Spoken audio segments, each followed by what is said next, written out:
Salut les gars, c'est Dictateur 144R pour OT, j'espère que vous allez bien. Aujourd'hui, je voulais parler du livre Breakthrough Adversity. Ok. Là, c'est pour parler un peu de publicité. Enfin, de publicité, c'est plus de la psychologie humaine.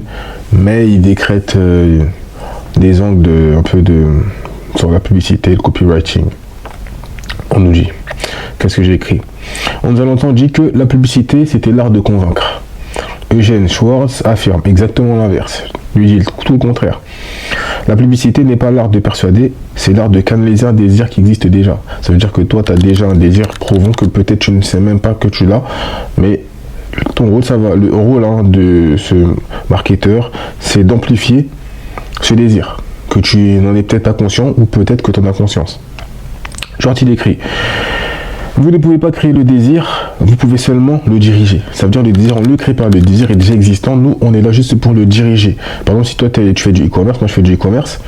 Et carrément, les gars, je vais faire un challenge de 30 jours où je vais partir de 200 € et je vais essayer de monter une boutique en dropshipping, peut-être en France ou je vais voir. Et je vais essayer de la faire monter à 1000 €. On verra si le défi, je vais y arriver. Pour tous ceux qui veulent suivre, abonnez-vous, likez et vous allez suivre l'aventure, les gars. Ok. Donc, le désir humain est une force primitive, comme la faim, comme l'ambition, comme le besoin d'amour. C'est des besoins primitifs. Un copywriter n'est pas là pour manipuler, c'est un architecte de la canalisation émotionnelle. Pour y parvenir, Schwartz, il identifie 3 variables fondamentales. La masse désir, le désir de masse, l'awareness level, le niveau de conscience, le market sophistication, la sophistication du marché. Si vous comprenez ces 3 forces, vous comprenez 80% du marketing moderne. C'est ce qu'on comprend à travers son livre. Donc déjà, pour la première partie, c'est le désir de masse, la source d'énergie. Avant d'écrire une seule ligne, vous devez identifier quelle est la pulsion collective qui alimente ce marché. Et ça sert pour le copywriting, parce que j'ai parlé de publicité, et pour lancer des ads. C'est à peu près le même protocole, c'est juste que maintenant la manière de procéder va être différente, mais c'est le même protocole. Un produit ne crée pas un marché. Un désir préexistant crée le marché. Ça veut dire que tu as déjà le désir quelque part en toi, et c'est ça qui crée le marché. Sinon, personne ne crée un désir en fait. Il est déjà existant. Exemple de désir de masse: être admiré, se sentir en sécurité, gagner du pouvoir, retrouver sa jeunesse, échapper à la douleur, se venger, symboliquement appartenir à un groupe. Schwartz explique quelque chose de fondamental: un désir ne meurt jamais, il change simplement de forme. Dans les années 60, réussir c'était grosse voiture. Dans les années 2000, réussir c'était une start-up. Aujourd'hui, réussir c'est la liberté géographique. Pour certains, ça va être aussi des startups, et pour d'autres, ça va être grosse voiture. Mais si on regarde bien entre les années 60 et actuelles, il y a plus de choses qui se sont rajoutées dans le désir de réussir. Tu vois, il y a plus de trucs qui se sont rajoutés. Le désir reste le même, c'est juste statut plus liberté, par exemple, aujourd'hui.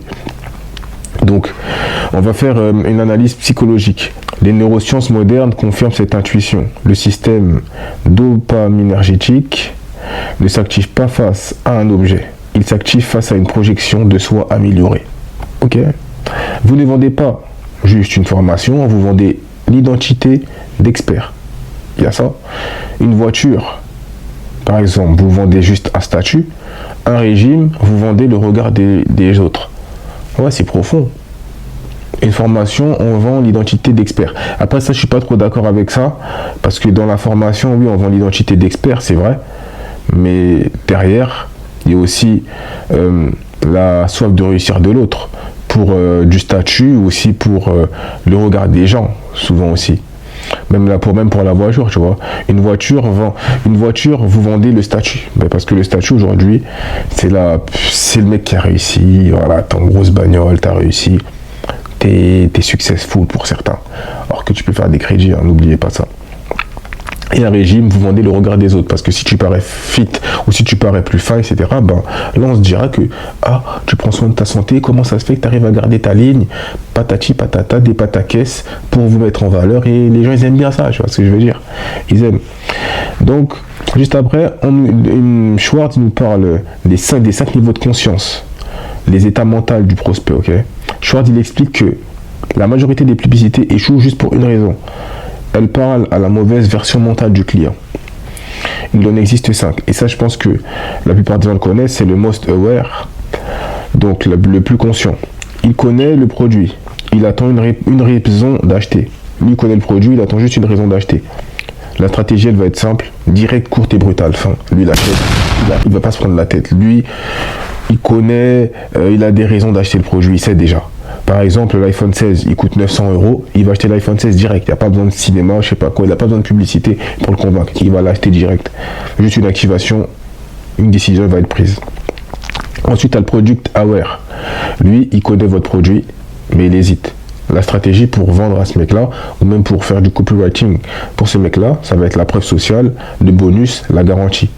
Pourquoi 50 000 entrepreneurs ont quitté Excel pour notre logiciel cette année? Ils ont réduit la friction mentale. Tac. Tu vois ce que je veux dire? Ensuite, on va retrouver les solutions aware. Il existe, il sait que la solution existe, mais pas à la vôtre. La stratégie, c'est le positionnement qui va être différenciant. Et ça, si vous remarquez bien, dans toutes les vidéos où ça parle de e-commerce, on dit tous la même chose. Exemple, enfin une méthode pour parler anglais couramment sans apprendre la grammaire. Alors que normalement, on doit apprendre la grammaire pour parler l'anglais, lui, il vient avec un positionnement différenciant. Enfin une méthode pour parler anglais couramment sans apprendre la grammaire. On attaque la frustration avec des solutions existantes. Ensuite, on a le problème aware. Lui, il souffre, mais il ignore la solution. Stratégie, c'est quoi? C'est amplifier la douleur. On va appuyer sur la douleur pour lui faire prendre conscience. Pourquoi vous vous réveillez fatigué chaque matin à 4 h du matin? T'appuies sur la douleur pour ce mec-là. Dites-vous, il y en a, ils parlent que au mec au problème aware, et ils se demandent pourquoi. Parce qu'en fait, tout le temps, tu vas dire ça. Pourquoi vous vous réveillez à 4 h du matin fatigué? Pourquoi tu te sens fatigué après la fin de ta journée? Change un peu de script, change un peu de version, c'est tout le temps la même chose. Il s'étonne qu'il tombe sur le même genre de personne. Alors que c'est eux, ils ne changent pas forcément d'angle de publicité. On met un mot sur un mal diffus. Psychologiquement, cela va créer de la reconnaissance, du soulagement et une ouverture cognitive. Bien sûr, de la reconnaissance parce que déjà, il va reconnaître qu'il a un problème. Du soulagement parce qu'il va se dire que peut-être il y a une solution à ce problème-là, et une ouverture cognitive parce que maintenant il a un nouvel aperçu sur quelque chose dont peut-être il n'avait pas conscience. Parce que oui, le problème aware, il souffre mais il ignore la solution. Mais il sait qu'il souffre, mais il ignore la solution. Ensuite, on a le unaware. Lui, c'est le plus rentable. Il ne sait rien du tout. Ni le problème, ni la solution. Stratégie, pour lui, c'est histoire, storytelling, identité, intrigue. Il a besoin d'un fil conducteur pour accrocher à quelque chose. Exemple célèbre, c'est le Wall Street Journal. L'histoire de 2 jeunes hommes qui avaient tout en commun, sauf une chose. Tu vois, on vend d'abord une transformation sociale, pas un produit. Ensuite, Eugène nous parle de la sophistication du marché. La sophistication du marché, c'est un concept simple du livre. Un marché évolue. Il devient plus sceptique et plus intelligent. Schwartz, il décrit 5 stades. Le premier stade, c'est la promesse simple. Perdre du poids. Vous êtes seul. Ensuite, tu as le deuxième stade. Promesse amplifiée. Perdez 10 kilos en 2 semaines. La concurrence arrive, donc on exagère. Ensuite, tu as le troisième stade. Le tournant, c'est le mécanisme unique, ou ils appellent ça le unique mécanisme. Le public ne croit plus aux promesses, il faut expliquer comment ça marche. Par exemple, là, c'est plus comment maigrisser, ça va être activer l'enzyme métabolique X42, celle qui est responsable du stockage des graisses, par exemple. Et là, on introduit le unique mécanisme. C'est de la nouveauté, de la crédibilité, de la curiosité. C'est ce qu'on a fait avec le texte. Activer l'enzyme métabolique X42 responsable du stockage des graisses. Tu vois. Ensuite, on a le stade 4. Le stade 4, c'est l'amélioration du mécanisme. Et c'est souvent l'amélioration du unique mécanisme, en fait, c'est ça. Le mécanisme, il devient banal, ça deviendra banal, donc on doit l'upgrade. X42 plus cryothérapie cellulaire. Tu vois, tu rajoutes de la cryothérapie cellulaire. Donc c'est la même chose, mais tu as juste rajouté quelque chose de plus. Tu vois. Ensuite, tu as le stade 5, c'est l'identification. Le public déteste la publicité. On ne vend plus un produit, on vend une tribu. Comprends ça. On ne vend plus un produit, on vend une tribu. Exemple, Apple, ils ne vendent pas juste des ordinateurs, ils vendent la créativité, ils vendent l'anticonformisme, ils vendent même, moi je trouve qu'il est très, comment on appelle ça, minimaliste aussi maintenant, c'est très minimaliste, et ils vendent une élite technologique, hein. L'élitisme technologique, ceux qui ont des Apple sont considérés comme différents, tu vois. La plupart des commerçants, pour vous dire, ils ont tous des Apple. Je sais pas pourquoi, mais c'est Apple. Il y a une apologie d'un Apple, tu vois. Quand tu as un Apple, tu as un peu, voilà quoi. On sait, tu pèses, l'Apple ça coûte cher, etc. Comme tout ordinateur coûte cher, même un Asus ça coûte cher, mais le Apple, il y a un certain standing inconscient dans la tête des gens, un élitisme technologique, hein. On le sait tous. Ok. Une fois qu'on a aligné ces trois lignes, que ce soit le désir, le niveau de conscience et la sophistication, bah là, tu construis la structure de ce que tu veux propager. Projeter le futur. Par exemple, imaginez-vous dans 6 mois. C'est vendeur cette phrase. Imaginez-vous dans 6 mois. Tu vois. Cela, le cerveau, il distingue pas ce qu'il va visualiser et l'expérience si elle est vécue réellement. Dans tous les cas, chez lui, ça va créer un pic de dopamine. Que ce soit vrai ou faux, ça va créer quelque chose d'émotionnel chez lui. Que ce soit vrai ou faux. Et ça, on le sait en neurosciences, même en hypnose, en PNL, on le sait tous. Maintenant, on le sait que le cerveau ne fait pas de distinction entre le vrai et le faux, que ce soit un rêve ou que ce soit la réalité. Il n'en sait rien du tout. C'est pour ça que quand on dit aux gens de manifester, etc., ça joue sur les mêmes principes, les mêmes leviers. Ensuite, on retrouve l'élimination. C'est une technique qui dit brillante.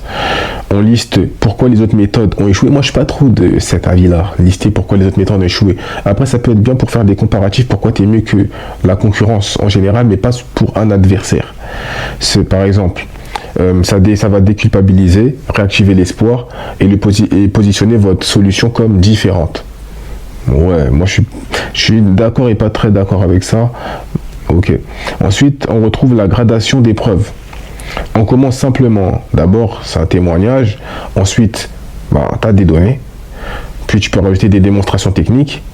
Et tout ça, ça fait une garantie forte. Tu vois, là, on crée l'escalade de logique. Ça commence par se lever, puis par marcher, puis par courir. Tu vois. Conclusion, devenir un architecte du désir. Pour devenir un architecte du désir, retenez ceci. Si votre produit échoue, ce n'est pas votre talent le problème, c'est un mauvais alignement entre le désir de masse, le niveau de conscience à qui vous vous adressez, la sophistication du marché. Le marché est un organisme vivant, et ça, faut pas l'oublier, c'est que le marché, il bouge tout le temps, il fluctue, c'est jamais linéaire, tu vois. Et le copywriter, c'est pas un vendeur. Il est un interprète des tensions humaines. Lui, il est là pour amplifier les émotions des gens, amplifier le désir. C'est ce que tu cherches à créer. Il identifie d'anciens désirs, il va relever des mécanismes nouveaux, il va créer un pont pour rendre tout ça crédible. Et il va laisser le désir faire le reste, parce que c'est le désir qui fait tout. C'est pas lui qui crée le désir était déjà en toi. Il ne fait que l'activer par ta curiosité, mal placée souvent. C'est pour ça que les hooks fonctionnent. Ok. La phase de clôture, c'est ne cherchez pas à convaincre, cherchez à comprendre. Car lorsque vous comprenez profondément un désir humain, vous n'avez pas besoin de persuader. Comme ça, c'est clair. En tout cas, les gars, j'espère que vous avez compris. C'est Dictateur 144R pour Royauté. Continuez à me suivre. J'ai lancé mon challenge des 30 jours de 200 € à 1K sur le mois en full dropshipping. Je vais vous emmener avec moi dans cette aventure-là. Mais cette fois-ci, je vais filmer mon écran et tout. Je vais vous montrer ce que je fais, où j'en suis, est-ce que ça fonctionne, etc. Tout en me formant, learning, parce que moi, je ne m'arrête pas. Learning, j'ai un tas de data. Moi, je suis sur les Reddit, surtout, je suis partout pour prendre la formation parce que faut rester à la page. Et moi, je peux pas être à la ramasse, sachant qu'aujourd'hui, le commerce, ça va très vite. Il y a beaucoup de détails à prendre en compte. On n'est pas là c'est pas un jeu. Pour nous, c'est la réalité de vie. Si tu fais pas d'argent, tu manges pas. Sur ce, l'équipe, ciao.